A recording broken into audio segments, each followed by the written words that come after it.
सभी लोगों को एक जनरल क्वेरी होती है कि सर हमें लॉ है ना याद नहीं होता है करके, है ना, we are not able to, law को हम लोग रिमेंबर नहीं रख पाते, लॉ एकदम से ऐसा भूल सा जाते हैं या पढ़ते हैं तो याद नहीं होता करके। देखो सबसे पहली चीज अगर मैं आपके साथ कहूँ ना तो ये एक आप लोगों के लिए फाउंडेशन लेवल पे एक न्यू सब्जेक्ट होता है। अब क्योंकि ये न्यू सब्जेक्ट है तो सीधी सी बात है आपको थोड़ा सा समय लगता है इसके साथ घुलने मिलने के लिए, थोड़ा सा आपको वक्त लगता है चीज़ों को समझने के लिए कि कैसा फ्लो हो रहा है लॉजिकल कैसे, क्योंकि अपने को कैसा लगता है अरे ऐसा कोर्ट ऑफ लॉ में हो गया तो हम लोग डिसीजन को चेंज करने की कोशिश करते हैं, ठीक है। तो वैसा बिल्कुल भी नहीं करना है, जैसा लॉ है पहले आप उसकी अंडरस्टैंडिंग अच्छे से ले लीजिए, ये पहली चीज।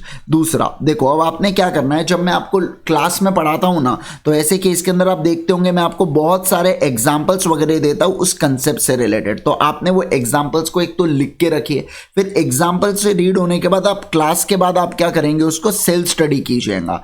देखो आपकी ये जो सेल्फ स्टडी है ना बहुत कम समय लगने वाला है आपको, क्योंकि आपने क्लास में अगर मेरे साथ अच्छे से पढ़ाई कर ली है तो आप सेल्फ स्टडी बहुत अच्छी तरीके से कर पाएंगे और जल्दी कर पाएंगे, ये भी बता देता हूं मैं आपको, जल्दी कर पाएंगे। एक बार सेल्फ स्टडी हो गया ना उसके बाद ये वाली जो ट्रिक है ये 90% लोग नहीं करने वाले, मैं बता रहा हूं आपको, लेकिन जो 10% लोग कर जाएंगे उनको बहुत ज्यादा मददकारी होने वाली है। कौन सी ट्रिक?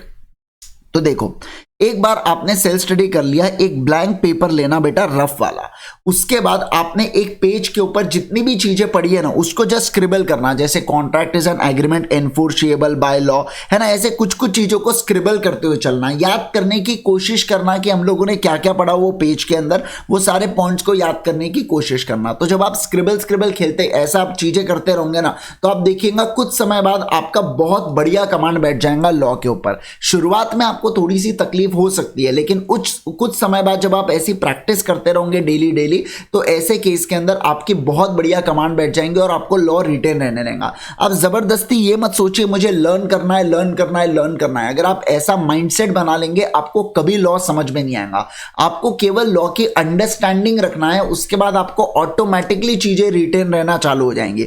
जैसे ही सामने क्वेश्चन आएगा धनाधन आप आंसर लिखेंगे करके, है ना। तो आपको बिल्कुल भी ऐसा नहीं करना है, बस केवल और केवल आप फोकस कीजिए कि कैसे अंडरस्टैंडिंग ले सके और कैसे हम लोग बढ़िया तरीके से पढ़ाई कर सके। अननेसेसरी अपने को बिल्कुल भी घुटने की या रट्टा मारने की कोशिश नहीं करना है लॉ के अंदर, बस इसी तरीके से आप पढ़ते रहिएगा, आपको ऑटोमेटिकली लॉ सारी चीजें ध्यान रह जाएंगी। राइट, होप सो ये चीज आपके लिए बेनिफिट मतलब अच्छी चीज हो करके, तो बस यही वाली चीज है यार, है ना। चलिए।